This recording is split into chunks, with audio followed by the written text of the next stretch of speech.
ఈ చంద్రబాబు నాయుడు గారు చేస్తున్నటువంటి మెడికల్ కాలేజెస్ ప్రైవేటైజేషన్ని వ్యతిరేకిస్తూ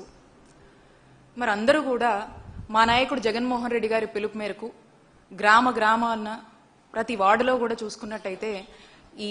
మెడికల్ కాలేజ్ ప్రైవేటైజేషన్ని వ్యతిరేకిస్తూ ప్రజల యొక్క గలాన్ని వాళ్ళ యొక్క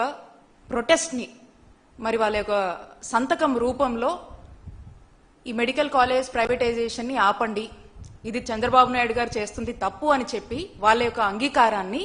రాష్ట్ర వ్యాప్తంగా ప్రజలందరూ కూడా ముందుకొచ్చి ఈ 1 కోటి సంతకాల సేకరణ కార్యక్రమంలో భాగంగా మరి పెద్ద ఎత్తున కూడా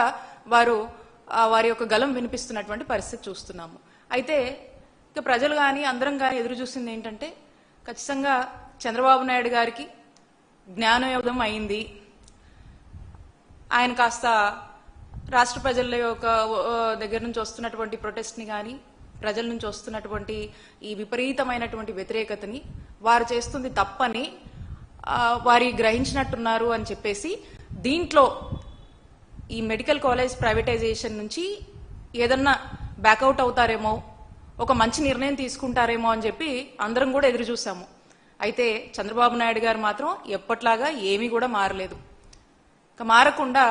ఆయన స్టైల్లో చంద్రబాబు నాయుడు గారు లెక్చర్లు ఇస్తా ఉన్నారు. ఇక ఈ మధ్యకాలం చూస్తున్నాం చంద్రబాబు నాయుడు గారు పదే స్పీడ్ ఆఫ్ డూయింగ్ బిజినెస్ అని చెప్పి మాట్లాడుతూ ఉన్నారు. ఏంటి ఈ స్పీడ్ ఆఫ్ డూయింగ్ బిజినెస్ అని కనుక మనం చూసినట్టయితే ఇక స్పీడ్గా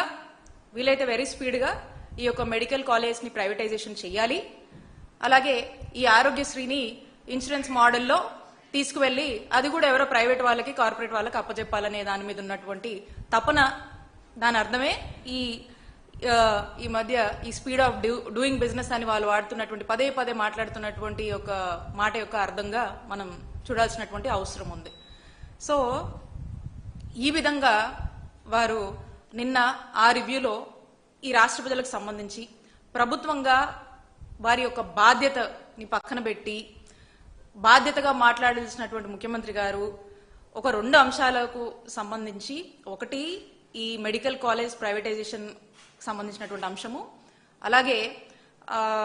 ఆరోగ్యశ్రీకి సంబంధించినటువంటి అంశం, ఈ 2 అంశాల మీద కూడా ఆయన ఈ ప్రైవేటైజేషన్ పద్ధతిలో స్పీడ్గా వెళ్ళిపోయి ఇవన్నీ ప్రజల నుంచి దూరం చేసి ఎవరో ప్రైవేట్ వాళ్ళకి అప్పచెప్పుకొని సొమ్ము చేసుకునేటువంటి ఒక ఆలోచనలో భాగంగానే ముందుకు వెళ్లారనేది మనకు స్పష్టమైంది. ఎందుకంటే పొద్దున పేపర్లో అంతా కూడా మనం చూసాము. సో దీన్ని మనం చూసినట్టయితే ఇది కొన్ని వేల మంది వైద్య విద్య అభ్యసించాలనేటువంటి విద్యార్థులకు